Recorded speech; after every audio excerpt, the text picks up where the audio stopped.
નમસ્કાર મિત્રો, ગુજરાતવાસીઓ માટે લોકડાઉનને લઈને ખૂબ જ અગત્યના અને મોટા સમાચાર મળી રહ્યા છે। આખરે દિવસે ને દિવસે કોરોના વાયરસના કેસમાં વધારો થઈ રહ્યો છે। રાજ્યની રૂપાણી સરકારે મહત્વપૂર્ણ નિર્ણય લીધો છે।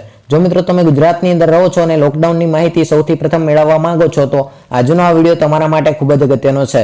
અને મિત્રો વિડીયો શરૂ કરતા પહેલા તમને એક વિનંતી છે કે લોકડાઉનની પળે પળની માહિતી જાણવા માટે આપણી આ ચેનલને સબસ્ક્રાઇબ કરી લેજો અને બાજુમાં આપેલું બેલ આઇકન દબાવી દેજો, જેથી કરીને તમને સૌથી પ્રથમ માહિતી મળતી રહેશે। તો મિત્રો શરૂ કરીએ આજનો વિડીયો। કોરોના વાયરસના કારણે લગ્નની અંદર 100 ને બદલે હવે 50 લોકોને મંજૂરી આપવામાં આવી છે। સાથે સાથે તમામ સરકારી ઓફિસની અંદર 50% સ્ટાફની સાથે કામ કરવાની જાહેરાત કરવામાં આવી છે। આવનારા દિવસોની અંદર જે તહેવારો આવનારા છે તેની ઉજવણી પર પ્રતિબંધ મૂકવામાં આવ્યો છે।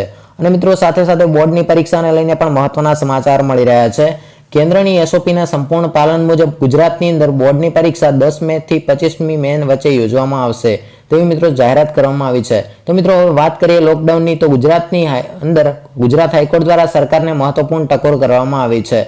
અને મિત્રો આવનારી 14 તારીખ સુધી ગુજરાતની અંદર લોકડાઉન લાગશે કે નહીં લાગે તે અંગેના મહત્વપૂર્ણ નિર્ણયો લેવાઈ શકે છે।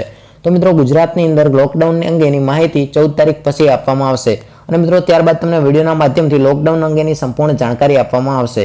તો મિત્રો ચેનલને સબસ્ક્રાઇબ ન કરી હોય તો સબસ્ક્રાઇબ કરી લેજો, જેથી કરીને આવનારા સમયમાં જે કોઈ પણ નિર્ણય લેવામાં આવે તે તમે સૌથી પ્રથમ જાણી શકો। તો મિત્રો આજનો આ વિડીયો જો તમને ગમ્યો હોય તો વિડીયોને લાઇક કરી તમારા મિત્રો સુધી જરૂરથી શેર કરજો। તો મિત્રો ફરી મળીશું નવા વિડીયોમાં। જય હિન્દ, જય ભારત।